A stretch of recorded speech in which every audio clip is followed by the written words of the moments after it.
Hey, everybody. Absolutely stunning news over here this week. We have a video version of this week's episode available on our Patreon, which is patreon.com/late night. Go over there, sign up at any tier, and you'll have access to it. Once again, that's patreon.com/late night. Now, enjoy the show.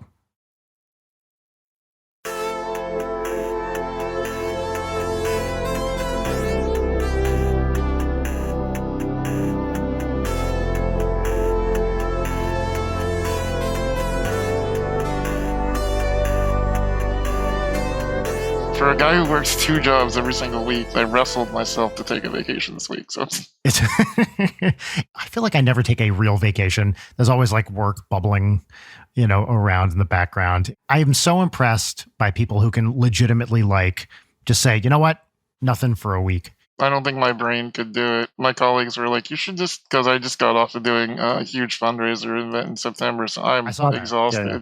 They were like, you should take 2 weeks. And I'm like, I don't think I can. Like, after day 10, my brain would be like, okay, what do we got to do when we get back? The way I always rationalize it anyway is like, well, I'm saving future Brian, a headache because I'm going to do a little bit of work now and not, have a mile-long inbox, I feel like I'm the opposite. I find I curse it past Steve a lot. I all the time, I'm like, screw future Steve. And then later I'm like, God, he passed me. God damn it. Yeah, so many things I have to frame as I need to do, because usually I'd be like, future Leighton, you're screwed. But I have to actively work against that impulse every day of just don't set up a bad situation for future or past Leighton. That's possible. Do I listen to that advice? Never. Yes. So in lieu of working, what's your plan for the vacation? So here's my real objective. My objective was I'm going to get through 1 week without opening my email. And I went to sleep last night after streaming. Got up this morning, had a text from one of my colleagues going, oh my God, someone is panicking. They saw you're out of office and you need to answer them right now. I was like, I didn't make it an hour. I didn't make it 1 hour. It's like a friend of mine, Tyler, said. He's like, it's great being indispensable until you want to be indispensable. Yes. I feel like so many of us, we spend so much time, you're building your career and you're doing the stuff and you're okay, I'm finally in the position I've wanted to be in for so long. And then you realize exactly what you said. Oh, wait a minute. Actually, now I kind of always have to be on because other people are relying on me to make decisions for them. Yeah. Every day I wake up and send emails and get emails and the evil trap of, I'm going to take care of my email to-do list. I'm going to respond to the emails. And you're like, I did a good job. But the reward for sending emails is you get more emails. Yes. Do you think they teach that now in high school? You know how they never taught us useful things? Do you think they teach now, you are always going to be in your email? It doesn't matter what career you choose. You will be in your email box the whole time. Yeah, I wonder this, especially about teenagers or whatever these days. Well, first of all, no one's ever taught workflow, right? Maybe if you're an MBA or something, but I feel like most of us just kind of figure it out. But yeah, I don't know what they're teaching kids these days. Coming from being a little bit younger, I don't even remember the name of the official class. It was just the high school computer literacy class in which they were we're going to get you Microsoft Word and PowerPoint certified. And I failed all of the certifications except for PowerPoint. And most of that class was just everyone figuring out, if you go into Google Docs, there's a chat function on Google Docs. So we do not have to pay attention and can just chat. And this seems like a regular God-honoring Google document. Yeah. But there was definitely stuff use proper capitalization in emails.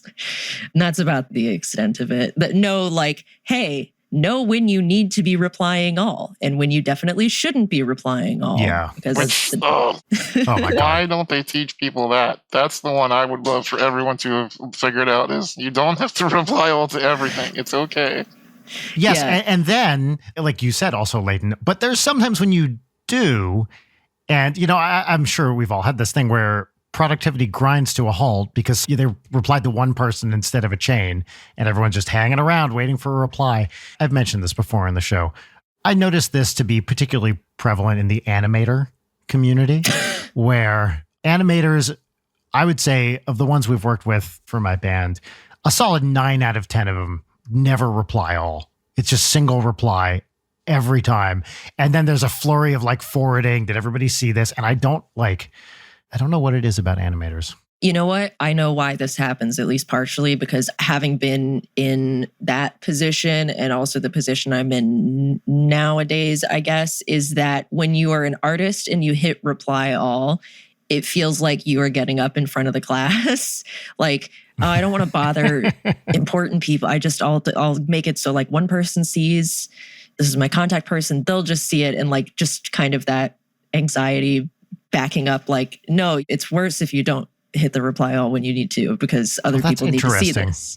Yeah. But yeah, I to this day will get the like reply all fear and then be like, nope, I have to deal with the other end of this all the time. So there was something that was going around a couple months ago about how email kills productivity, because you just get these like endless chains, and sometimes, people keep adding people to them.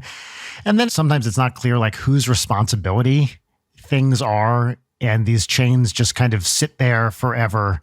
Have you guys experienced this? Oh, yeah. Especially with how many different team members that I've got in my day job. If it's just me and my team on the streaming side, it's not too bad because there's just 2 emails. But if it's like 6 different points of contact, it's literally the point where I've just been like, okay, you're the one that must respond to this now. Like I'm just 100%. Yeah, 100%. And then, yeah, I guess I do know how to manage it. My main thing is my band, Ninja Sex Party.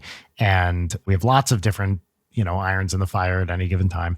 And what we have decided to do is we just have a weekly call every Friday where it's just like, okay, every loose thread, bam, bam, bam, bam, bam.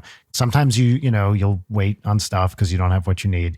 But I got so fed up with endless email threads that took months to reply to. I also have a certain collaborator who I will not name at the moment, who has a interesting relationship with his email and sometimes sees them and sometimes doesn't. And, I'm not going to mention any names here, but, eventually we were like, look, sometimes these emails are just not showing up in people's inboxes. So let's just like knock everything out. And honestly, that 1 hour a week has saved countless hours of just waiting for shit to get done. Yeah, I feel like that's probably the most relatable jump from any of this, is whether you're, a popular band member, whether you're a popular writer, or you're a little-known charity runner. Like, you have so many irons in the fire at one time. It's not a skill that they teach you, is multitasking and keeping those fires going constantly. It's like Leighton said earlier, like, the more you do, the more you work. So it's almost like you punish yourself in the long run, because you're like, I don't want to ever be bored, so let's get 19 things going at the same time. Yes. And then it seems like they all have deadlines within 3 days of each other. Yeah. So the big fundraiser you just did, could you talk a little bit about that? Absolutely, yeah.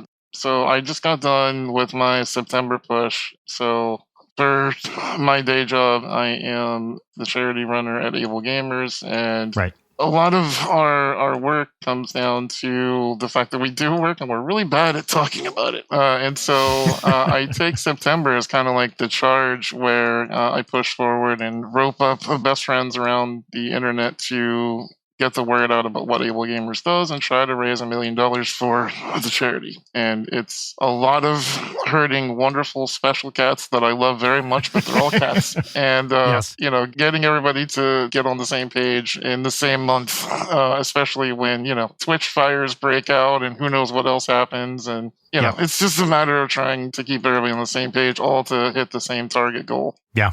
Did you guys hit it? So this year we're up to about 500,000. We hit the 1 million the first time around. This year was really rifle with a lot of Twitch stuff that just kept derailing everything, with creators being angry at Twitch, and then, the wars going on. And I had a whole bunch of stuff lined up for March for this. And we got together and just decided that it was right to pull the stuff that we had going, because people were, wanting to put their efforts, behind helping global crises. And, it's the hard part about charity work, right? It's like there's lots and lots of great causes. So you're not fighting bad people. You're like, oh man, I hope I do better than the child cancer raising fund. Like, what is that? Right. I can't root against that. Yeah, totally.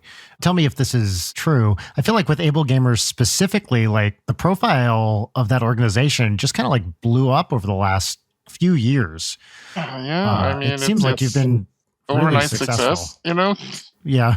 I'm going to guess both of you have been through the same thing where you have somebody telling you, wow, you just came out of nowhere. It's like, actually, I've been doing this for like a decade. 100%. Yeah, it's the same thing. Nothing changed, just a couple of lucky things. I happened to, run into random celebrities that, since we're not name dropping tonight, we won't mention names. But, the dead on the target, the pool of celebrities out there, it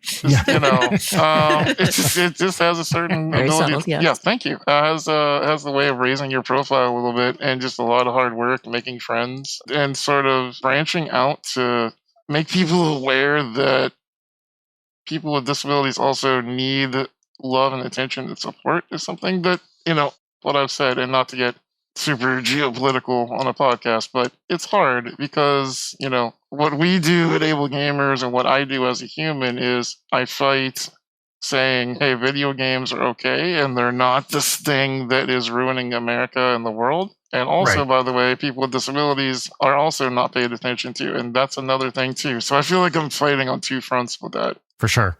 Do you know Gene Park at the Washington Post? We did a big symposium together right before pandemic came down. Oh, nice. Wow. He's the best. He's been a guest on this podcast, one of our early ones. He's the nicest fucking guy. Absolute champion. But anyway, what I was going to say is the Washington Post has an official games beat now, like a video game section. It is such a nice thing to see video games legitimized in that way by, one of the premier newspapers or out even anythings of, in the country. You mentioned Gene, and which is an odd jumping point for me that I wasn't expecting, because I've known him for a while. Like I said, we did the symposium. One of my pictures on my freaking official Facebook is me and him sitting on stage where, we got to say some cool things. And it was a fun day. And then recently he, as we all know, was diagnosed with cancer. Yep. And, I was talking to him in private about what it was and, what was going on. And he was getting what I like to call backseat disability on Twitter about how to, you should drink this fresh cocktail of different fruits from the tropics that are going to cure all of your ails. My friend's father on Facebook told me this will work. Of course. And, he was getting a lot of backseating and a lot of hate on Twitter. And I said to him out in public, like, listen, I tried to tell you this was a thing back in the day and you didn't quite get it back then, but this is not the way that I wanted you to have to get it. And he was Of like, course. I wished I would have believed you back then. And I was like, I wish everybody didn't say that to me, but that is the worst part about disability is you can empathize with it, but until you're in the world, it's totally different. Yeah, it doesn't quite hit. Yeah. Or based on Twitter, it's very hard to empathize depending on the day, Oh my gosh, dude. Yes, the fickle winds of the old Twitter. Yeah. Do you get a lot of people, Steve, like telling you how to deal with your disability specifically? I realize that, I realize that's a naive question, but No, it's just one of those questions that it's like, does anybody ever offer you their music tape? No. Twitter is a fickle beast. You were absolutely dead on about that. It's got to be one of the most powerful tools that I've ever wielded. I continue to have it be a life goal. I want to hit 100,000 on that damn Bird app before I'm done in this place or the world blows up, whatever happens first.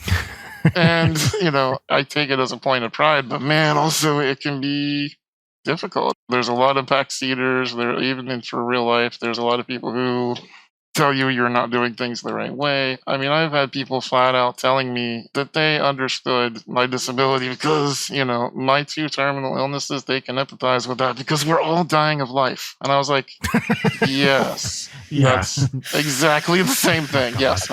Yeah.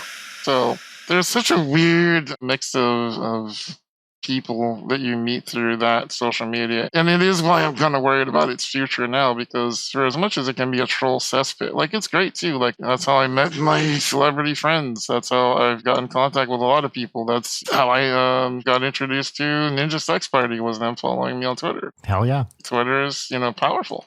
It's both ways.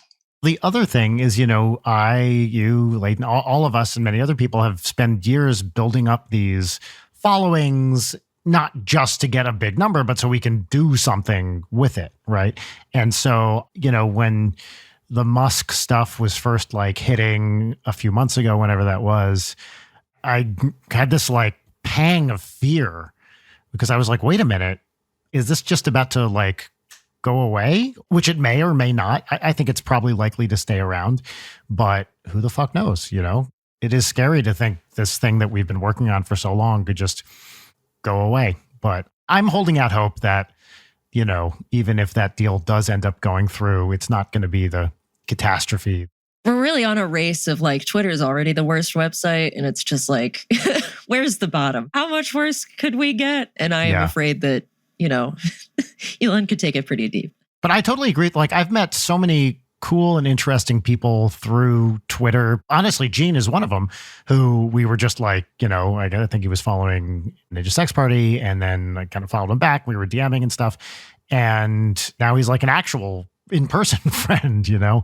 That's how I met Alana, was through Twitter, same circle of friends. And, you know, Twitter in its early days was almost Facebook-like. It was like, hey, if all your friends are following this person, you do too, because they must be in your circle. And so we just happened to be talking on Twitter and ended up DMing each other and ended up hitting it off. And now, you know, we're pretty much thick as thieves. And we have stolen many national treasures, so that's a treat.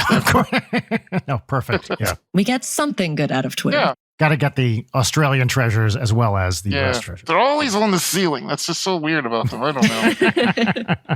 I'm going to hear about it from that one. But anyway, so it's a mixed bag. But yes, to answer your original question, yeah, I do get a lot of that. But a lot of the hate that I get is either it's really weird. It's like, we don't want you in our video games, or stop trying to ruin video games just so that you can play. And, you know, which is, of course, your stated goal to ruin which is my video goal. games. Yes, it's my Twitter bio is a ruiner of video games. It's so weird, man. And unfortunately, disability life is not valued on the same as everyone else, and it just bleeds through in places like that. But on the plus side of Twitter, like, there is nowhere else that you can go to that is as accessible for people with disabilities, let alone without. Instagram is nice. TikTok is nice. They have their niches, but Twitter's the only place we've really got where you can type out little succinct messages to the world and just see who echoes back, you know? Yeah. I hadn't thought about that at all, but that's an amazing point. Steve, you are 42? Question mark? Okay. What were your earliest experiences with the internet like? Back in the day, there was dinosaurs walking around, pterodactyls, actually how we stayed connected to one another. Yeah, there was AOLasaurus. That's right. Yeah, the old Noisosaurus. Yeah. Yeah, I mean, AOL and chat rooms were the early days for me. And it's wild because that was, for me, a lot of what made me realize the internet was this great equalizer for people in my situations. You know, if you have a mind that's willing but a body that's unable, the internet is an amazing place. I could go into AOL chat rooms and I was just the same as everyone else. No one knew I was disabled unless I let them know. And it was like almost like a training ground of sorts, a tutorial mode for how to deal with life, because it was like I would let somebody know and then disclose my secret that I was in fact disabled or how disabled I was. And, you know, there was all kinds of reactions from utter disgust and horror to people being like, oh, that's cool. And then just going on about their lives like they didn't care. And that's exactly the same way it is in real life. You have that gambit. And sometimes when I mention that story, you know, people kind of shirk away from it, but it's the same thing. If you're somebody like me who is obviously physically disabled very visibly, you have the same run of the mill. You know, three of us go do this podcast in the middle of a mall of America. You're going to have people who stare and go, oh my God. And others who are just like, that's cool, and ignore it. And then some people are like, you know, look away. And that's just humans. And so it was a really good training ground for how do you deal with each situation differently. Yeah. And I'm sure video games, especially multiplayer, like being kind of in that same zone of that shield of anonymity to a degree. Absolutely. It's where I met my first serious long-term girlfriend, because I could be who I was without having to worry about the disability, you know, and it really helped me become who I was. And, you know, something that I rarely talked about is, you know, those early days of having somebody in my life who I met through a video game. Back then, it was like, you know, don't meet anybody on the internet because they're all bad strangers who want to kill you. Yeah. Right. But I ignored that because of my situation, and I met several people that ended up, meeting and having real life relationships with, whether it was friendship or romantic. And I wouldn't have traded that time for the world. I'm glad I did it. I'm glad I had a mom that was understanding that was my window into the world, and she let me run with it. What were those early games for you? Ultima Online was my very first love. Oh, yeah. Yeah, did a lot of time in UO. I got to be honest with you, no offense to the Ninja Sex Party or the Deadpools out there, but my favorite follow is Lord British himself. When that guy followed me, I screamed. That's awesome. So I'm 5 years older than you are. I remember like the original Ultima games before it was Ultima Online, which, I played one of them on my Apple IIc or whatever, Then they went to online and I was like, whoa, I guess this is the next Ultima thing. And then, of course, it just blew up in the hugest way imaginable. Like it went from these kind of niche RPGs to a worldwide phenomenon.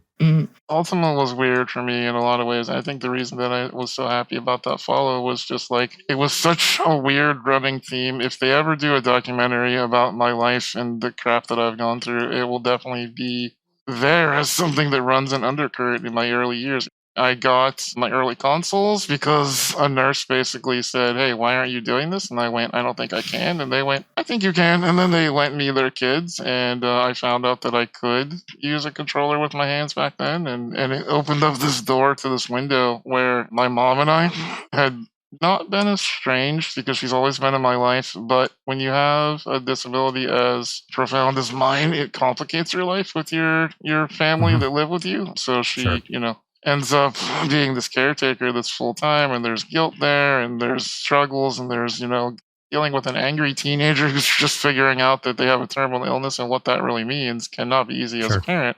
And she weathered all that. And one of the ways we stayed connected was playing Ultima 7, I think it was, where, you would go through and you would together, answer these questions to determine what character you're going to be. And we've made a character named Mast. Her name is Marsha. My name's Steve. We combined them to be Mast. And we would take turns. She would play at nighttime when she had to be awake because I couldn't be alone. And I'd play during the daytime. And it was sort of like our game that we played to stay connected. And then later I would use the same version, a different version, but the same game, Ultima Online, to make friends and a romantic interest. And it's really wild how one video game franchise can just be so important in your life. That's amazing. Have you talked to other disabled gamers who have had that same experience with Ultima? Not particularly with Ultima Online, but definitely with gaming in general. Yeah. Depending on where you grew up and when, I think is what it was. Several people I met have had the same experience in EverQuest or Star Wars Galaxies, that kind of thing. And I kind of fear for disabled youth nowadays because there's not quite that same, like, you only had a couple choices. Right. When you were our age, if you were in your 40s, you had like 5 games to pick from. You did not have 112. Yeah, 100%. Yeah. Yeah. So I don't know, do you go to World of Warcraft for that same experience now? I don't entirely know. The days of the MMO are kind of going out the window now. As much as I love Overwatch and whatnot, I'm not going to make a longtime best friend likely out of, a game where you're just destroying competition. Yeah. Overwatch was huge for a couple of years and then has, faded out quite a bit. I was on the road. I wasn't really paying attention. Something happened in the last week. I know people were upset about it, but that also could describe literally any week in, human history. In gamer history. Yeah, in gamer history, upset. right. Yeah. So what happened with Overwatch? What was the deal? Did you guys pay attention to this at all? Brian, what do you think? If you had to guess what happened with Overwatch, what do you think happened? Here's what I pieced together, okay? Something about Overwatch 2, but it wasn't really a sequel, and also people were having trouble logging in. So these are the tidbits that I was able to glean from just stuff showing up on my Twitter timeline. So I'm going to guess that I think they released an update that pissed people off. It's fairly close. Yeah. I asked you that question. I also don't know what happened. So the long story short is Overwatch 2 came out, but essentially Overwatch 2 is just Overwatch 1, except for now instead of 6v6, it's 5v5. And the game is free to play, but you have to hook your phone to it as a way of proving you're a real human. Oh, I see. And lots of people were mad about that. And lots of people were mad that this new game has replaced their game because Overwatch 1 is gone. You can't play it anymore. It was replaced by Overwatch 2. I see. So lots of people angry about that. That's something interesting tying into what we were just talking about, the idea of like, to even play this game, you have to connect. Like, I am a real person. Here's my full identity. Here's this. It's the same with like early days, like forum, no social media, just sort of like you have your handle, you have your little signature in your forum posts if you want one.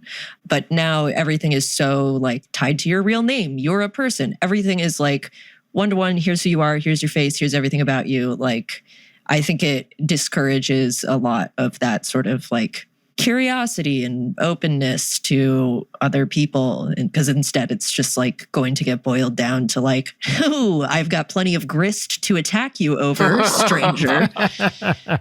Oh, I just had this weird picture in my head of you grabbing a metal gauntlet and slapping somebody with it. Yeah, basically.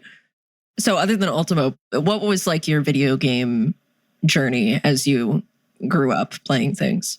Yeah, after that, I went to Star Wars Galaxies and played that for a long time and ended up meeting someone that was romantically ended up being a 3-year relationship. And we went to PAXs and ended up meeting in real life and doing all that. And another journey where, oddly enough, that's what I was kind of marveling at the other night, a weird jump. But I had someone drop into my stream who was like, hey, I probably don't remember me, but we used to play Star Wars Galaxies together. And it's like, oh, nice. Yeah, it's weird how these things kind of come around. And when you have a profile online, you kind of end up being a beacon, so people eventually find you. And it's kind of cool. I have some people from those days who still, lurk in my streams all the time. We were never particularly close. It was just that now I'm in a position where, I'm an entertainer and people are just there and they, remember me from back in the day and they want to hang out. And it's so freaking cool to, see how you kind of carry some relationships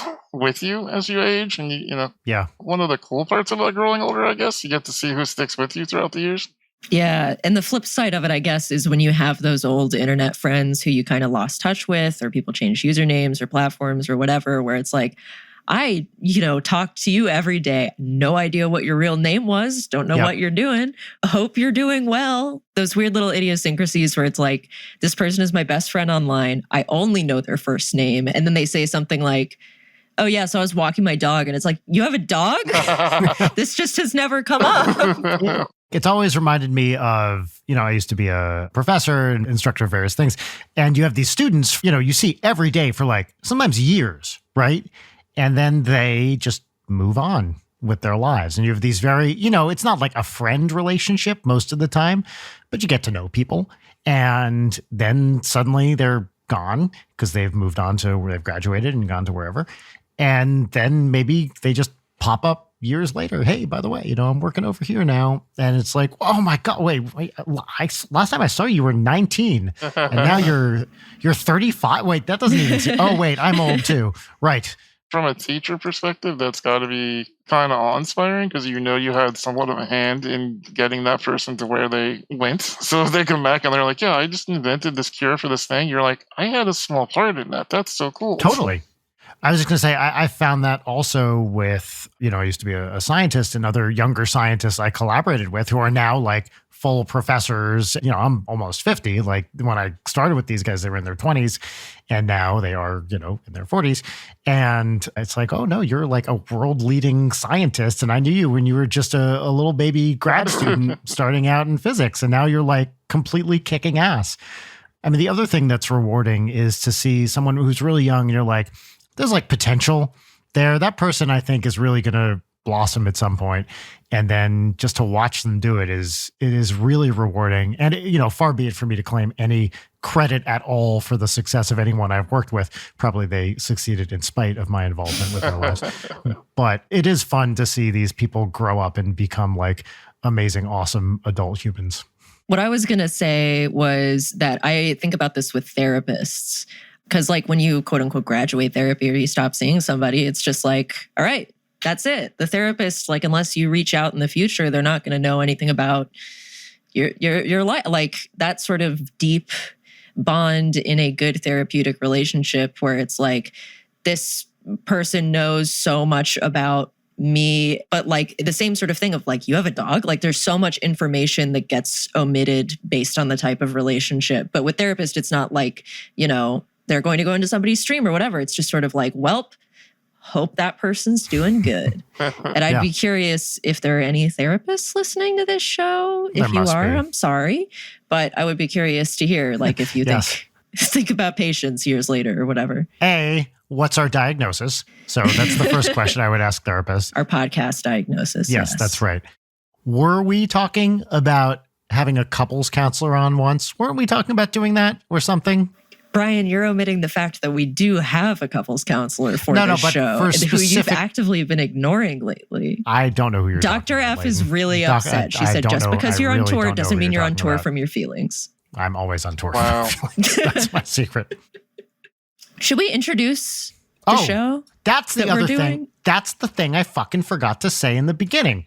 That tale as old as time. We often wait 45 minutes to introduce the show. And in fact, this is Leighton Knight with Brian Wecht. Over here, we have Leighton Gray. That's me. Beautiful mystery guest. Would you care to introduce yourself? Sure. My name is Steve Spohn. I am the Senior Director of Development for a charity called Able Gamers. Hell yeah. Awesome. There. See, I knew I was forgetting something else. And it was precisely that we roll into it and do introductions late, if ever. But Leighton, thank you for keeping this on track. I got to make sure that trains run on time, baby. Professional. Yeah, very highly professional.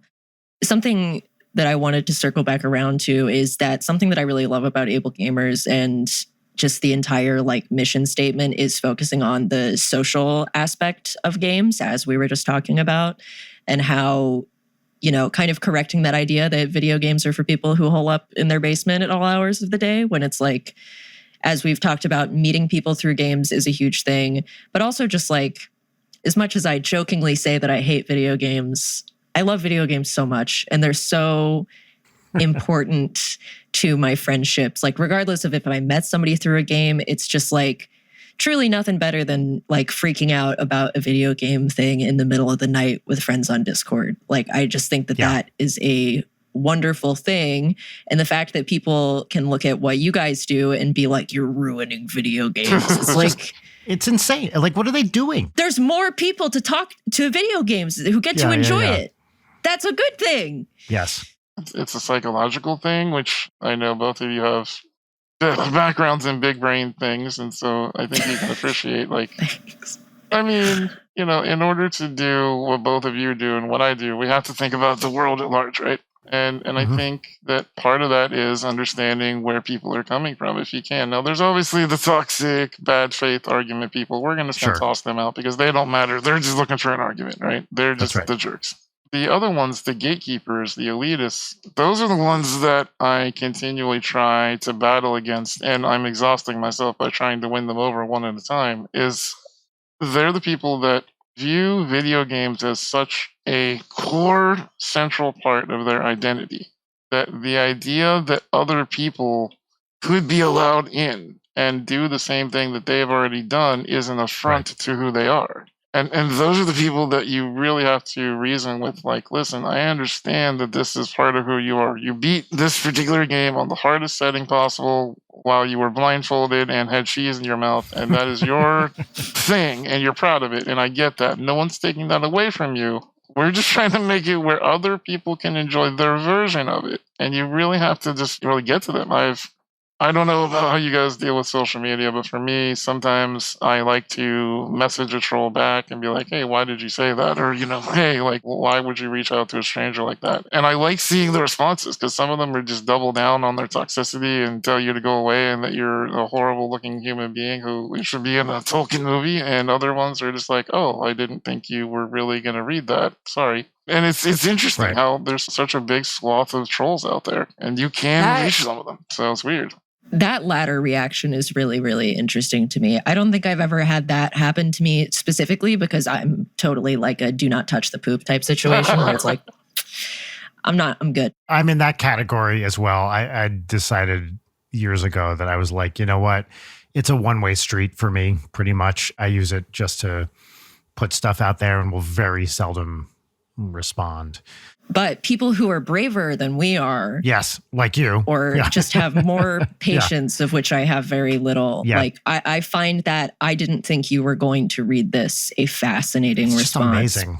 I mean, it really points out how many of those quote unquote troll things are just straight up like, this person needs a diary. Honey, buy a diary. Yes. Like, yeah, why would you write it if you didn't think anyone was going to read it? It is so baffling. Don't direct it at another person. Like this, so many like aggro internet interactions are just like, this person is dealing with a thing and they are putting it in the wrong direction. Like if you would just think about maybe why you are saying this to the person that you're saying it to. And perhaps, I don't know, this is a crazy idea, but like your words have an effect on other people in their lives or who knew? It's a weird interaction that you can rarely have, and I don't recommend it. I'll tell you that. It's another strategy I tell everyone. But if you're online as plugged in as I am, like sometimes it's hard not to pick a couple of the ones saying the same thing and go after them. And it's almost like your brain is like, all right, if I can defeat this one person in word combat, then they will all see my point. But it never works that way because then you end up being like, I just had this argument. Go look at that thread over there. I don't want to do this again. Totally. But so many people I like do the same strategy. Alana does this. Gene Park does this. I think it's a totally reasonable thing for exactly the reason you say. You're not just responding to that person. You're responding so that a lot of people can see it.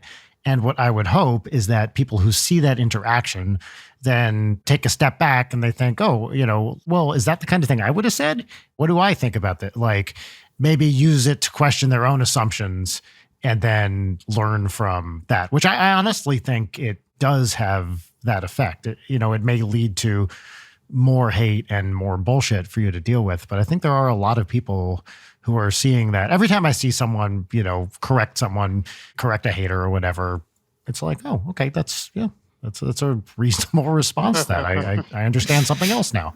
A very good example today was the guy who created VeggieTales was really popping off on some. Oh, I didn't see this. Oh, it's great. Google it. I can't TLDR the thread, but it was in regards to like, a bunch of Christian nationalist people were making certain arguments about women's rights to their bodies, etc. And VeggieTales guy, I hate that I can't remember his name right now, but was just going in and somebody was like, what happened to you, man? You're making VeggieTales woke. Next, you're going to say that like they're transitioning into fruits. And he was like, well, actually, cucumbers and tomatoes are fruits. Are fruits. Yeah. Which was really the end cap on him making like a very well put argument. That's great. Because VeggieTales is a Christian thing, right? Very much so. There's actually a great YouTube video from Fundy Fridays talking about the creation and evolution of VeggieTales. And I find that guy very interesting in terms of like heads of Christian media empires. He's definitely one of the ones where it's like, well, you're not a monster. Like, I like the angle that they took with it where it's like emphasizing like God made you special and loves you, which, I'm very atheist, but I think pushing the message of love rather than like the specific tenets of Christianity, whatever. And I don't need to go into a whole VeggieTales thing, but as somebody who got I disagree. Infused with a lot of Christian media for children, VeggieTales also stands out as like having jokes that are funny and like well written. Like, I don't know. I find the whole story of it really inspiring, even if I don't. That's interesting. I just kind of wrote it off because I knew it was like a Christian thing. And I was like, okay, well, that's not really the kind of stuff I'm into. But it's awesome to hear you say that there are some redeeming qualities to it for something I had just considered, oh, this is some bullshit I'm not interested in. Yeah, I mean, there's a sliding scale of religious media for children that goes from just like, we're telling a story from the Bible and God loves you, to variety of other things. I've been like very in my thinking about being exposed to Christianity as a child arc, but that's a story for another show or probably my therapist. Yeah. everything is content. You're supposed to turn all of your personal stories into content. Everything is content. That's right. We're all brands. It's all about monetizing. It's all about, I don't even have the energy to, should we do segments for this show? I was just thinking now's a good time to do. Speaking of content. Yeah, let's bump the brand, as they say. So our first segment for this show is our pop culture recommendation segment. This is where you get to talk about a book, movie, video game, whatever it is, something you've been enjoying recently. I had a month off from recording the show. I'm so re-energized with the introduction to this segment. Because you hate doing this so much. This is your least favorite thing. Look, it's a chore, but I get through it. This is the segment that we call What's Poppin', and the theme song, which we add in post-production, goes here. What's poppin'? What's poppin'? Great. So we ask all our guests, Steve, if you were to have heard that theme song, what would you have thought about it? Honestly, I think you could have done better. I'm disappointed in you as a person, and I hope you take this time to reflect on your choices in life. I do that every time we record. I like how everyone listening is like, man, Steve's so nice. And they heard that and they're like, oh, what just happened? But he keeps it real. I think you've said what's been on a lot of people's minds. And certainly the thing I say to myself every time I make a piece of music. Yeah, that could have been better. Yep. Yeah. Honestly. Reevaluate. Yes. I keep thinking about George Robb when he was on recently. It was just him saying, derivative, dad, derivative. And that's been living in my head rent-free. Anytime I do something now, I write something and it's just George saying, derivative, dad, derivative. Yeah, derivative, shaking his head. Yeah. Layton, what's poppin'? What's poppin' for me is totally nothing related to the last What's Poppin' I did, in that what's poppin' for me are a couple of mods for a video game called Fallout New Vegas, which I've certainly spent a normal amount of time playing since Brian's been gone. I heard the episode we recorded where I was gone, and you talked about, would you play it for 20 out of 24 hours consecutively or something? It was something like that. Yeah, it was. But I finally got into modding, which is a little too confusing for my brain to do compared to other games. But there are two mods I'm going to recommend. One of them is called Light Up and Smoke Those Cigarettes, which you find a lot of cigarettes in the wasteland, all right? You find cartons, you find boxes, and it's like, why would I pick these up? It's garbage. But this mod makes it so you can actually smoke the cigarettes for buffs, but you have a chance of finding lucky cigarettes, which are really great because they boost your luck stat.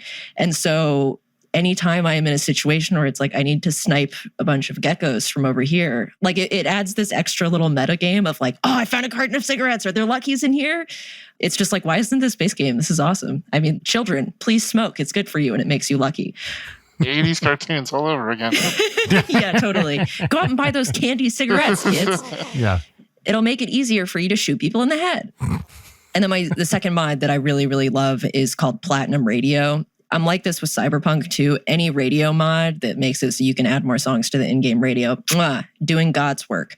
But this one just adds like 60 great, like Dean Martin, Wayne Newton, like all like period appropriate songs for the game. And there's a Spotify playlist for it. So I am mildly losing my mind because I listen to it all day and then I get on and I play Fallout and then I go to sleep and I'm just hearing like Dean Martin over and over. Anyway, yeah, Fallout New Vegas. Play it. Mods, also good. That's what's popping for me. And now put me in New Vegas jail so I don't talk about it anymore on this podcast. This is not my what's poppin', but it just reminds me of something I listened to recently. Have either of you ever heard the You Must Remember This podcast by Karina Longworth? No. First of all, I think she's married to Ryan Johnson, the director. But she does like a entertainment history podcast, like Hollywood history podcast. And she has one pretty recently, basically about Dean Martin and Sammy Davis Jr. and kind of the history of the Rat Pack and basically what they both struggled with and how essentially her point is Sammy Davis Jr. was one of the most talented people to ever exist, but faced all sorts of insane, and horrible racism throughout his life. And Dean Martin was talented in his way and did much, much better than Sammy for all the obvious reasons. But it's an interesting history of the Rat Pack and those two guys in particular. What's the name of the show? You Must Remember This. You Must Remember This. Okay. I will not remember that, but that's why we're recording. It's a great show. She has a very interesting speech cadence where everything is very red. So if you don't like something that is written out and read, then don't listen to it. Gee whiz, I hate stuff that's written out and read, like, let's say, a 3-part series on the history of found footage. That boo, somebody obviously reading something. Some people have said, this is a thing I've heard people say, they don't like the reading thing, but I think it's great. So yeah. anyway. Okay, great. Brian, what's actually poppin'? What's actually popping for me is I've been watching a new TV series on Hulu called The Patient, starring Steve Carell and Domhnall. How do you say his first name? Domhnall? Brendan Gleeson's son. Domhnall Gleeson. He's Brendan Gleeson's son. I'm 90%. Hold on. I always get blindsided with these two people with the obvious same last name who are both actors. They're related. Yes, he is Brendan Gleeson's son. Yes, I was correct. And so the conceit, which I don't want to say anything about, is Steve Carell plays a therapist who has a very interesting patient played by Domhnall Gleeson. It's not a comedy. I mean, they're both great. Steve Carell is kicking ass at this thing. He's just so good. I've been watching it along the same time as past guests on the show, friend, producer Jim Roach. And he pointed out that there's one scene where a bad thing happens. I won't say what it is. And Steve Carell's character has to scream like, no, no, no. And manages to do it in a way where he doesn't sound like Michael Scott screaming, Toby, no. And I think Steve Carell is just a great actor, and he's so funny in the comedy stuff he does. It's awesome to see him in this totally different context, looking great, like just kicking all kinds of butt, being a serious actor. And it's a tense and interesting show. And the episodes are like 20 minutes long too, which is very interesting for a drama, right? You don't see many like half-hour dramas out there. Yeah, and it makes it great. So much easier. Yeah, So how would you even make the 3-act arc in 20 minutes? That's amazing. Yeah, they're releasing it week to week. So I think they're 7 out of 10, 7 out of 8. I don't know how many episodes they're doing but it's like, there are very few shows where I'm like waiting for it to drop these days. And this is one of them. I've been really enjoying it. I was watching it on the road while we were on tour. And it's a really fun and well done and well acted show with basically only 2 main actors. There's kind of flashbacks to other people, but it's basically just the 2 of them doing stuff. And I love it. Awesome. Steve, what's poppin'? The most thing that continues to ring in my brain is waiting for the 3rd installment of a book series that I've been following for years. That's my favorite pop culture thing. It's a book series by Pierce Brown called Red Rising. And if you've never heard of it, it is essentially a trilogy all about intrigue and betrayal amongst the stars. It's basically set a couple hundred years in the future. Humans have colonized the galaxy. It's not about aliens invading from other universes. It's more of almost the Expanse kind of, here's what might actually could happen in a couple of hundred years, where society has been morphed into a society that is a hierarchy of colors, not as in skin tone, but as in they have made people who are healers are greens, and people who are politicians are whites, and people who are everyday workers are reds. And they have this whole hierarchy of how humanity has moved and shifted into you identify with your segment of people and how society would work. They don't look that color. That's just the name that's for just their cast. Yeah, their stage in the hierarchy is just where you fall. So we've done away with things like, skin color difference and other, minorities. And now it's just a station in life kind of thing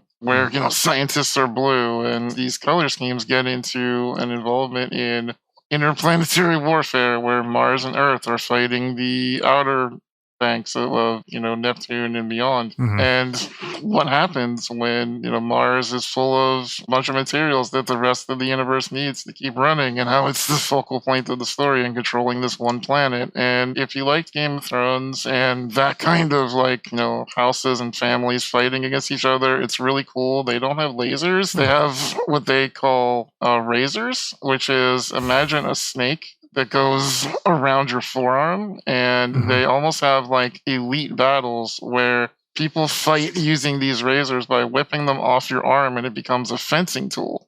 And you have to fight hand-to-hand combat instead So of it like using straightens lasers. out like a sword kind of It thing. has like an electric current that runs through it, and you can change the shape of the blade, and the hero uses a scythe, so his name is Reaper. And he's just like this badass that was reconstructed, kind of like in a Captain America way. He was this scrawny little dude, and then he got reconstructed into this monstrous badass that goes out and fights for the underdog. And it's a really great story that's gone on for 5 books now, and people are waiting for the 6th. And it's got to be one of the coolest ones I've done, because they answer questions like, what happens to disability? How did we conquer the wage gap? How did we manage to make society get along and not hate each other? Like, really cool things that I've not seen a lot of writers tackle. That's awesome. That sounds great. I've never heard of that. Say the author's name one more time. Author Pierce Brown, and the series is called Red Rising. Cool. Great. Well, that is what's poppin' for everybody. And that means it's time for our final segment, which is 3 parts gratitude exercise and 1 part petty grousing. And the theme song for the segment, which is called Peaches and Lemons, goes right here. Peaches and lemons. Peaches and lemons. That was the theme song.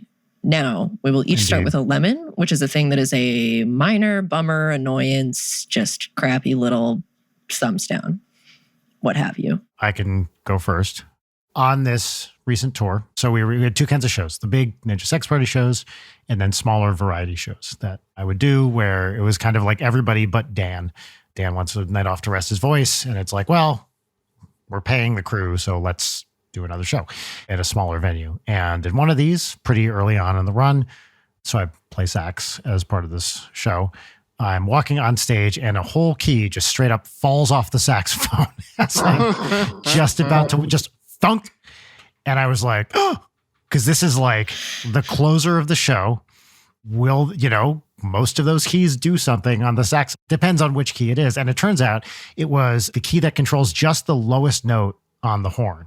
And so I was able to not use it and then just tour for the rest of the time at the saxophone. But it was that feeling of like, okay, here we go, closing the show. Oh, fuck. What am I going to... And by the way, the character, it's kind of a character piece. I'm wearing this white suit and sunglasses, and it's supposed to be this very like cooler than thou kind of guy. And there would have been nothing less in character for this dude than be like, I can't perform because I don't have a working horn. That feels like something that happens in a nightmare. If like, oh no, I have to get on stage and the keys are falling off of my saxophone. So by the way, when I say a key for a saxophone, so this is the lowest key on the horn. So it's not just like a thing you press with your finger. It's a whole rod that's attached to a pad that closes. So a like 7-inch metal rod, that's what I'm talking about.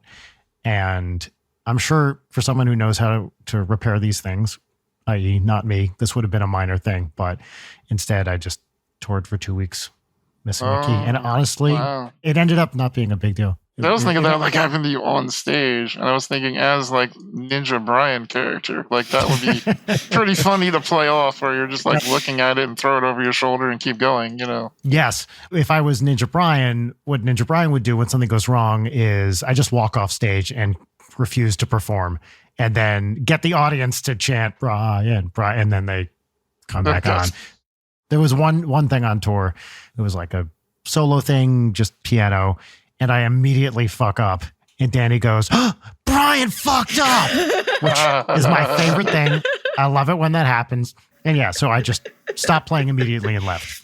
Nice. That's incredibly funny. I love the idea that now you need to find a sax repair guy, which means that you will have a sax guy. And my mental image of what the sax guy is in Los Angeles is it's great. It's like Vernon has a typewriter guy. Yes. And who is exactly how you would expect. I found that guy already. I took it into the shop yesterday. Oh, I And see. he is a very sweet Australian man about my age with shoulder-length hair who mumbles a lot. Okay. Sax player, all right. Yep. A very chaotic workshop. And he had a Yamaha DX7, which is a classic, synth, which was primarily being used as a shelf for oboes. So I love the vibe. The time-honored tradition of using a keyboard as a shelf, as I'm currently doing. Well, and I asked him, I was like, does that DX7 work? And he's like, yeah, mainly it just stores oboes now. All right, that's my lemon. Steve. So my lemon is big purple nameless organizations that like to take 50% of their content creators' fees. Oh my God. Being a bad thing that no mega corporation should do. And it's been all around the internet for the last couple of weeks. And there's no funny punchline there. It just sucks. It just sucks. Yes. Yeah. It's great that everybody's at the whim of, a handful of major organizations that really just do not give a fuck. Yeah. Well, big purple organization. God damn you. It's every time you see these things, they start out and they're so small and creator friendly, and then they get bought. And then just over time, it goes to shit and becomes It is. And you know megalith. what really makes me annoyed and a lemon about the whole thing is, again, this is me speaking from a place of privilege. So for anybody listening, please don't think it's me being big-headed here. But I'm privileged to have some cool friends that have done some cool things in life. And I was venting about the 50% thing on Twitter, and literally from messages me and goes, it sounds like you probably have a litigation case. Like, you could probably sue them. And I'm like, no, I wish I could, but no. And he's like, are you sure? Because nowhere in the entertainment industry that I've ever heard of gets 50% of a talent's earnings. That's worse than any agent would ever charge you. And I'm like, oh, I know. Yeah. That's a classic, old media looking at new media kind of thing, right? Mm-hmm. And no, yes, of course, agents take whatever, 10%, but that's a different thing entirely. They don't get what it's like to work for/with YouTube, Twitch, what have you. What do you mean? YouTube and streaming are fake jobs that require no effort, which is why we feel you don't deserve any money. But we will use your content to make us money. And that's fair. Now that you bring that up, what is the weird turn I've been seeing on social media in the last month or so? I don't know if it's plants or what, but there's this weird turn I've been seeing where people are saying to content creators, yeah, I guess you're just going to have to get an actual job now, or maybe we should stop talking about streaming like it's a real job. And it's but a job, by its very definition, is anything that you do that you get paid to do. That is literally the definition of base level job. Indeed. That is textbook dumb take. Come on. Bad take. Yeah. But I feel like that bad take was, it was around 15 years ago. And then I agree, it was quiet for a long time, but it has been bubbling up again recently. I don't understand it. I mean, I'm a progressive guy, so I believe in things like fair wages and sex work is real work and stuff like that. So I know not everyone agrees with my stances on stuff like that, and that disabled people should have rights too. That's a wild one no one seems to agree with. So, to me, it's always one of the things that boggle my mind. It's these are not astronomically out there things that we're asking for. It's treat people like humans? Where am I off base? Yeah. And it's those are stances that are good and tangibly help people. And then people who are against it, it's well, this doesn't affect you, honey. This affects the people that it affects. And you're just being against it to be a dick. Yeah, I have found what you just said right there is something that I need to talk to a therapist about, because I don't know about you too, but I really, as I alluded to earlier with dealing with trolls, I like to understand people's mindsets. And when I can't, it almost throws an error in my brain. My brain can't compute it. And when somebody doesn't have anything to gain out of their stance, it's only that they want someone else to lose something. It's it doesn't even make sense. If you're fighting with me over oil in a well and we're battling, I get it. You want the riches. That makes sense to me. But if it's I don't want you to eat today. Well, but you're going to have food anyway. Don't care. You don't need to eat. What? That doesn't make sense. Yeah. I completely agree. The only way I've ever been able to rationalize that is that in their brain, you losing is their gain. You know what I mean? Yeah. Yeah. The only way they can feel good is to take something away from someone else. And that, I think emotionally, it's the same dopamine hit or whatever the fuck it is that you get by bumping yourself up. Yeah. So, yeah, I agree. This makes no logical sense. It's just infuriating because then this doesn't feel like a human. My entire ideology is based on making other people's lives worse. And actually, I'm better than you for thinking that too. Yeah, right. Exactly. Maybe that's what it is. Maybe it's just exactly that. And my life is set up on making others better. And so it's the antithesis of my existence. And maybe that's why it doesn't. Yeah. Thanks. I'll send you your bill for this therapy hour. Maybe it comes down to, are we in a zero-sum game or does a rising tide lift all boats? You know, and some people are just innate zero-summers. Like we can't all win, which is dumb because, you know, it's just not true. Hey, that was a good lemon that we had a good chat about. Yes, absolutely. I have a stupid lemon that affects nobody except for me. Okay. My lemon is, you know, I like to maintain an image of myself as a very cheery, together, of course, mentally well, Disney princess type. Yes. So, I get that you know, the animals just flock to me and sit on my hands and arms and we sing together, which is why I'm so thrilled by the fact that I have a fuck ton of mice living in my ceiling. You do? Oh, no. I do. And I have like a little walk-in closet that I have mainly used to shove shit in. And then I close the door and I'm like, I'll deal with that later. Mm-hmm. Mouse droppings started appearing in my apartment. And I was like, where the hell are they getting in? And then I had a moment where I opened my closet door after walking past and being like, smells weird here. Oh, no. Opened it up, turned on the light, and just like full horror movie moment as I understand where they were coming from because there's a hole in my ceiling that's just been there. I don't know why it never set off any alarms for me of like, maybe there shouldn't be a hole in my ceiling. Anyway, I've been launching a full-on assault on the mice. How many mouse traps are in my home right now? So many. How many mice have I caught? None.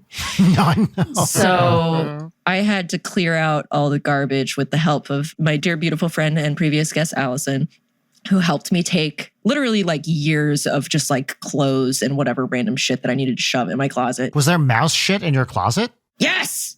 So much of it. So much of it. So I'm getting an exterminator this week and then a cleaning lady. But the past several weeks of me dealing with the mouse problem, I have issues with my anxiety that I take medication for. And one of my biggest triggers is like vermin. You know, like let me. But we've had him on the show so many times. I know, right? But it really exacerbates, you know, inherent feelings of badness or dirtiness or whatever. And then like the fact that I have mice is like indicative of a deep moral failing on my part that I will face up to God or whoever about, like personally my fault. So all of that to say, mice and my anxiety is so bad lately because of mice, even though it's just mice, Leighton. Calm down. It's mice. Yeah. But no. You'll be okay. My brain literally doesn't understand that. Like the normal rational chain of thinking that my brain is convinced of is like, oh, okay, so the mice are here because you're a bad person. They are going to bring disease and bed bugs into your home. You and your dog both now have bed bugs. You're going to get kicked out of your apartment somehow, and then you're going to drop dead. That's like some gold level, Olympic level gymnastics you're doing right now. Oh, yeah. Oh, yeah. And I didn't even realize that until as we were cleaning out the closet, I elucidated that thought pattern to Allison, and she just looked at me and went, oh, honey. Can I tell you my one funny mouse story? For a year, I lived in Ann Arbor, Michigan, and rented a room in an old house in Ann Arbor. And one day, got home from work, cooked up a batch of scones, blueberry scones. I like blueberry scones. As you do. As one does, as a young single man. And I go to sleep. I wake up the next morning, and where the scone pan was, there is like a giant bowl on top of it with a note written in my roommate's hands on legal paper, roommate's hand. And it says, there may, underlined, or may not, underlined, be a dead mouse in your scones. So. Schrodinger's scone mouse. Turns out there was no mouse, which is almost more troubling than there being a mouse because it was a bowl on top of the pan. Where did it go? Are you sure there ever was a mouse? Were they just rickrolling you, maybe? That it could be. This guy was pretty honest. That would be like a top tier prank. Yeah, it Just would. take a bowl and put a note on it. There may or may not be a Yes. mouse under here. But I did not eat the rest of the scones because, Out of respect. I wasn't going to chance it. I don't have funny mouse story. I just have blatant terrifying story to add to your anxiety. The only mouse Please. story I've got is at my old house. We had a field mice problem where they were mostly in the yard and not really coming in the house, but one did eventually venture inside, and I was renting the home, so the landlord didn't want the mouse inside, and I was like, oh, poor little mouse, just send him back outside. It wasn't like a dirty New York City rat who's got poison and raises Ninja Turtles. It was a cute little mouse. I didn't want it to be murdered. But so he puts a trap out with cheese on it, and fast forward 5 weeks where the mouse is in this almost Tom and Jerry struggle with my landlord where he's just getting the cheese out of every trap and getting away. It was so great. The landlord was like so frustrated, smoke coming out of the ears, again, cartoon style, where the guy was so mad. He set up a camera to watch the trap. The mouse would just come over, grab the cheese, and then run away and not jump onto the trap. Because the trap only works if you stand on one side of it. The mouse is like, I'm just not going to stand on that side. It was great. Awesome. I love it. Amazing. Peaches? Yes, time for peaches, which are 3 big, small, great. I'm still amazing. Three good things. It's 3 good things. Yes. I won't qualify the good things. They're just 3 Peaches. good things. Okay, I'll start again. Number 1, I just got back from a very fun month on the road for tour. We played, 15, 16 shows, something like that. And they all went really well. Nobody got COVID, which I cannot fucking believe. Wow. I was 100% sure we would get 2 weeks in and have to postpone a bunch of them. And it just didn't happen. We asked the audience to wear masks. We didn't require it, but we said we have free masks out in the back. Please wear masks. And like 80-90% of people did, which is much higher than I was anticipating. And it was just a great time on the road, and people showed up, which, after a few years off, it's like, are people still going to come to NSP shows? And they did. So it was a really fun and successful month, despite the fact that our bus broke every day for 4 weeks, but whatever. We made it to the shows due to a great team, and I'm happy to be home, but it was nice to be back on the road. Peach number 2, and I don't think I can give too many details about this, but my 8-year-old daughter just booked the lead role in a TV commercial. Nice. We asked her, do you want to do this sort of thing? And my wife is an actor and had an agent and signed her up, and she's been on a couple auditions, and we just found out today she booked a big part in a commercial, and they're going to shoot this week. So Wow. she's thrilled. And my whole take on it, so I talked to a couple other people who were child actors, and what all of them to a person said was, if the kid wants to do it, great. It's when the kid doesn't want to do it and you're forcing them that it goes south, which is my whole thing. I've told her a million times, I don't care if you get these parts or not. I'm proud of you for trying, and you only try as long as it's something you want to do. The moment you tell me, I don't want to do this anymore, we stop. Because if she's not having fun with it, there's no point. But she booked something. She went for the audition, and then she did a callback, and she got it. I'm mostly proud of her for trying and going and doing the thing. And then it's just icing on the cake that she actually booked a part. That's awesome. Congratulations, Audrey. Yes. She's very proud of herself. She's a confident young lady. I can't wait for it to not go to her head at Yes. all. Yes. Oh. Yeah, could she loan me $50? She will loan you $50 and ask you to talk about Zelda with her for 12 hours because it's her favorite thing. That's a deal. I'll take that. She had off from school today, so I took her to a couple of museums. We're walking, and we had not been talking about video games at all. So we're just walking through this parking lot, and she goes, did you know Thunderblight Ganon is actually a lot easier to defeat if you wear the rubbers? And I was like, what? Oh, okay. Zelda was going on in there somewhere, as it always seems to be. Has she played any more Animal Crossing since the last time I saw her? Not that I'm aware of. I don't know.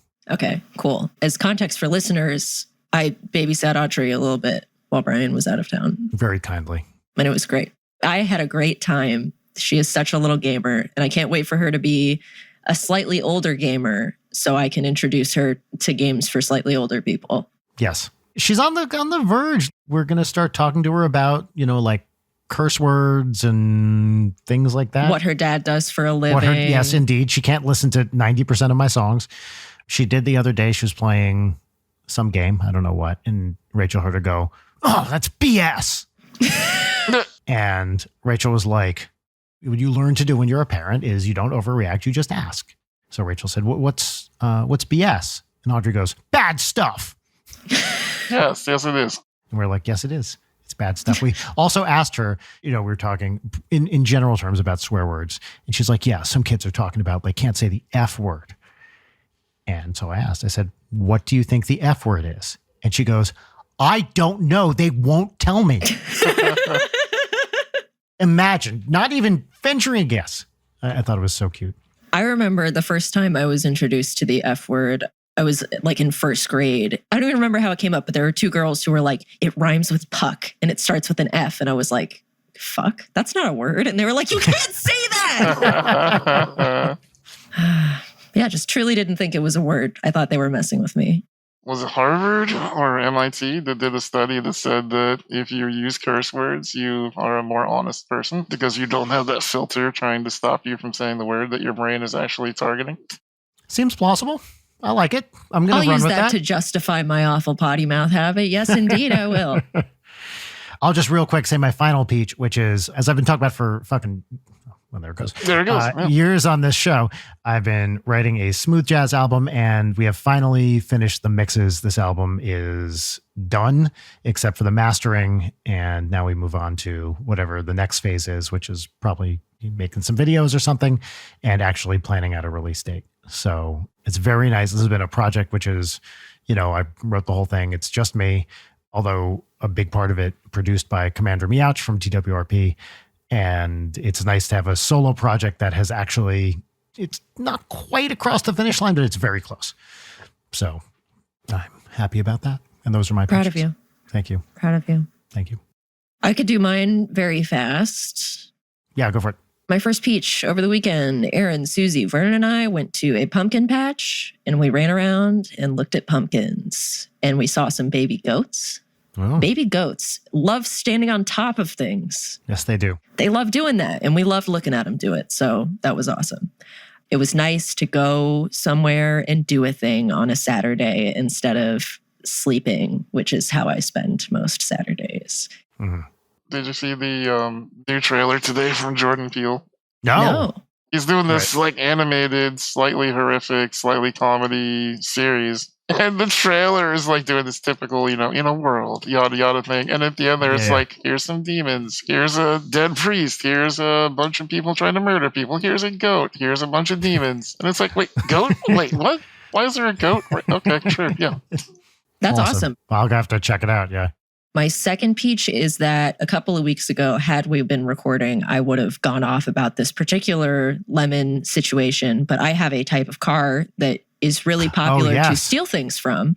So my catalytic converter was stolen a couple of weeks ago and I had to take it in to get a replacement. But due to the fact that people love stealing catalytic converters, they were like, either we get this part in a couple of days or it's going to be months. And in that case, we recommend you sell your car.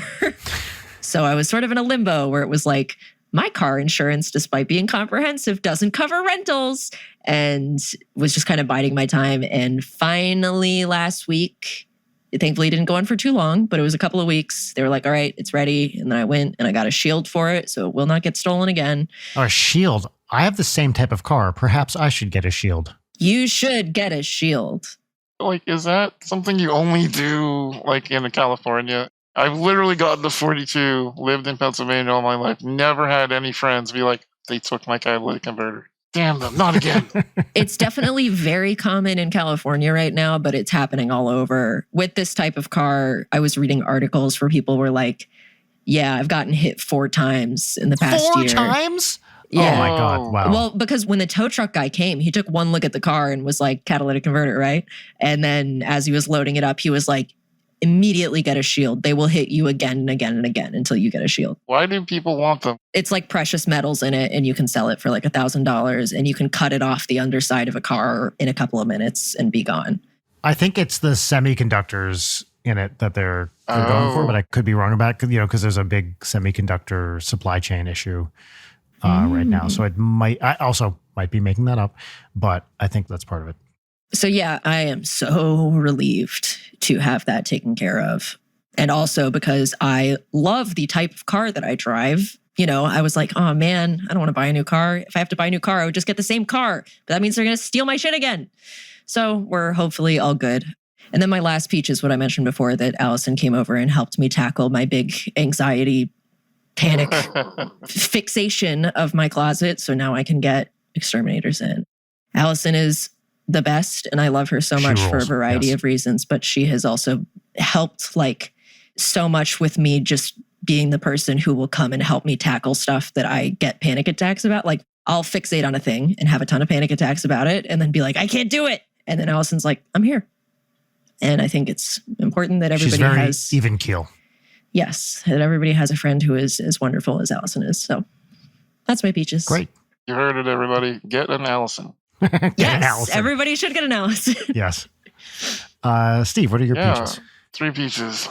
So my biggest peach so far is a bit of a rat turn story, I would say. Although it sounds like a bad thing, it's a good for me. I finally came to terms with the fact that I am encroaching severe burnout. I have been wrestling with getting things done for my charity for years and years and years now, and I love the place dearly, but I'm sure neither one of you would understand. When you work with a big conglomerate, where the name is bigger than you, Brian, you'd have no idea what that's all about.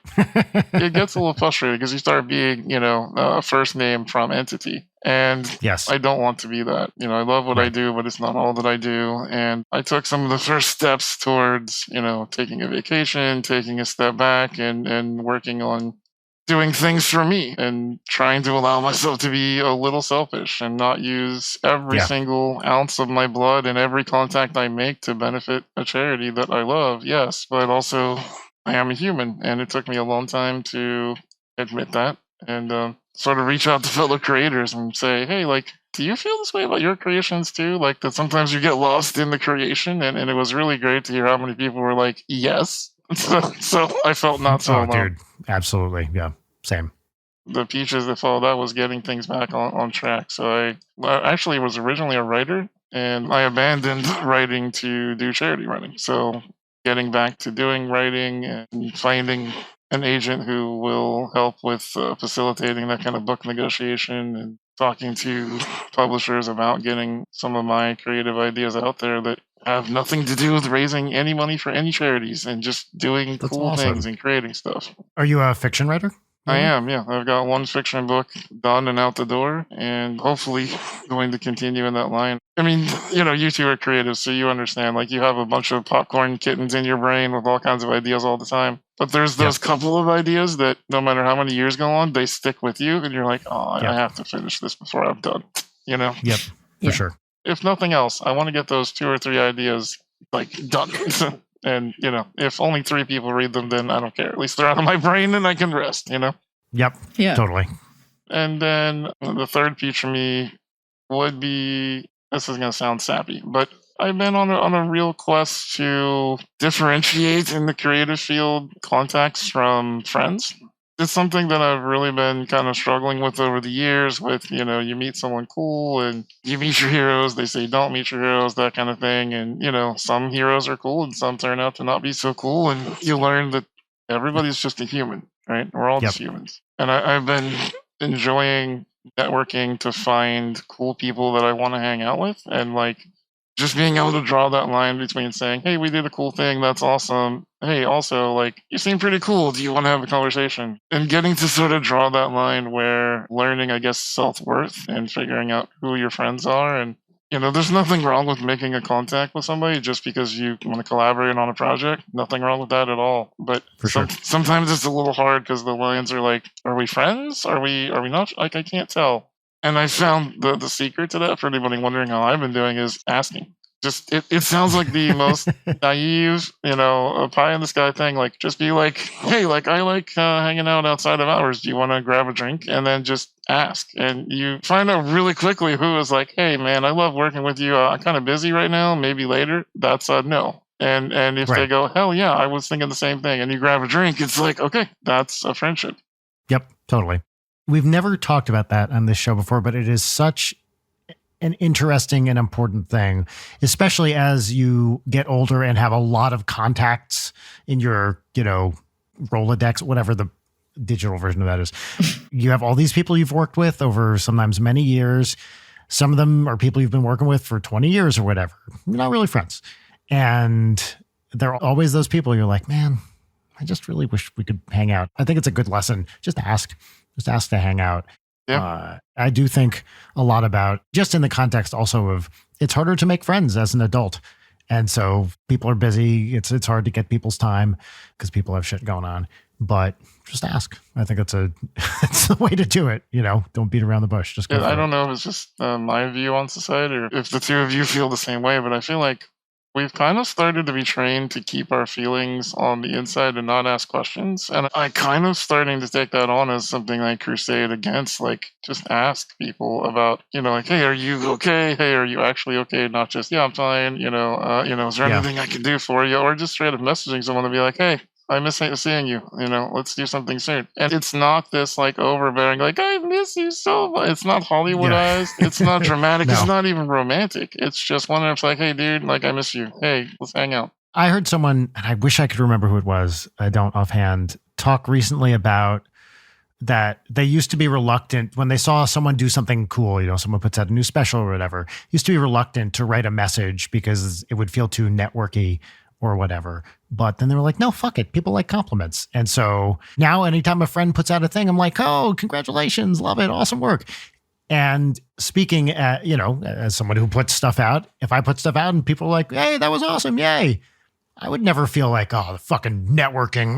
It's just like, no, it's nice. It's nice to be acknowledged and to have someone say, hey, great job with that. And so I've tried to be more proactive about that as well, and just reach out, even people I don't know very well, DM on Twitter. One of the good things about Twitter is you can DM people and just say nice, honest, genuine things, even if it feels like, maybe I don't know this person super well. Yeah. Yeah. I'm fully with the both of you. I think we have a tendency, especially with the variety of people and platforms of people to talk to, that like, I have to really strategize for the correct entry here and the like, how can I, Oh, yeah. And it's just like, whatever the simplest thing. Like, I miss seeing you. I hope you are doing okay. It's the honesty. Yeah, totally. So I guess my final thought on that is just, do you two get messages like this, which I know I do a lot, is the, hey, I don't know if you're going to read this because I'm sure you get a lot of messages to say how great you are, but I really love this thing you're doing. And then it's like, no, I don't get that a lot. Like, thank you for saying. Like, it's like, it's like these people are just like, I know this isn't going to mean anything because everyone loves you all the time. And it's like, no, please say something nice. It's nice to hear something good. Oh, you suck. Stop making video games accessible, I do get that message because a lot of messages to the band are about my partner in the band. And occasionally I will get a message which is like, hey, Brian, actually, like, you're part of it too, which really means a lot. This actually happened kind of on tour. Someone I didn't even know who said, hey, I'm a postdoc, in theoretical physics, and we have some mutual friends, and there's no way you're ever going to see this. You must be way too popular to check your messages. I'm definitely not too popular to check my messages. And, was like, hey, you're going to be in town, blah, blah, blah. And I reached out and I was like, hey, you can come back after the show and say hi. They already had tickets. And it was just like, whoa, I met a cool person because I checked those things. And it definitely wasn't like lost in a sea of messages. It was like, Awesome. I guess in the same way that people who are being shitty online can just trot off a message without a second thought, I think if we put the same amount of energy into trotting off something nice and sweet of like, oh, this person might not read this, but if they do, I hope it's nice. Yes. Well, what a way to end the show. Steve, thank you so much for taking the time to be here. We have so many mutual friends. I'm surprised we haven't actually met in person at some point. Because I live in my house, I think this is it. These four walls might as well have prison bars on them at this point. this is where I am now. If you want to do a show outside my window, Brian, let me know. Yeah. But yeah, dude, thank you for being here. It's really great getting to talk to you. Oh, Yeah. great to meet both of you. Leighton, I seem like an awesome person. I really appreciate you reaching out. And Brian, it was great to meet in person. And thank you for doing awesome things to the both of you. I think these kind of podcasts are needed where you just get to be a human for a while. That's pretty cool. Yep. Totally. Yeah. Thanks. I'm glad you got to be a human with us today. And I'm so glad to hear that you're on vacation and taking some time and that you aren't going to answer emails. Like that's, love this for you. If people want to find your streams, your socials, if they want to check out Able Gamers, where do they go? What can they do? Yeah, you can follow me on socials, Steven with a V, Spohn, Spohn, on just about all the social media platforms. I stream under the moniker Steve, Ian, Spawn, Spawn on Twitch. There 5 nights a week, Wednesday through Sunday, just doing all kinds of shenanigans. I'm a personality streamer, which means that I'm not good at games. That's what that means. So if you come watch me, it's not for the gaming skill. People here watch Game Grumps. They know what that's like. Perfect. And if you want to check out my charity, Able Gamers, it's Able Gamers literally everywhere. You can go and find out more information. If you want to support, you can. Hooray. Awesome. That's our show, folks. Hope you're... what is it? What's the sign off this week? What is it? Pressure's on. Well, I was going to reach out to the two of you if either of you had anything you wanted to say as like closing words. Oh, closing word. Do we get to like sing closing time? Can we get the MCA together? All right. Well, folks at home. That was an anticlimax if I've ever heard one. That's the end of the show. See ya. Okay, perfect. Bye. Hey. Leighton Night is produced by Brian Wecht, Leighton Gray, and Jarek Centeno. Follow us on Twitter at Leighton Night, on Instagram at Leighton_Night, or email us at leightonnight@gmail.com.